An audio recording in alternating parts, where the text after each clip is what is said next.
New at 6, a Grand Rapids woman and former DFL official has been sentenced after a deadly hit and run 2 years ago. Cynthia Martin was sentenced to a year in jail and 5 years supervised probation. This past May, Martin pleaded guilty to criminal vehicular homicide. In July of 2024, a passerby found 19-year-old Carter Haycock, who had been hit by a car on the side of the road in Nashwauk. EMS arrived, but Haycock died at the scene.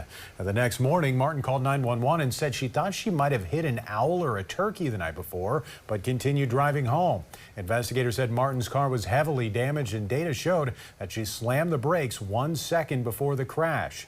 As a condition of her probation, Martin must also report to jail every year of her probation on July 3rd, the anniversary of the crash, and remain in custody until July 5th.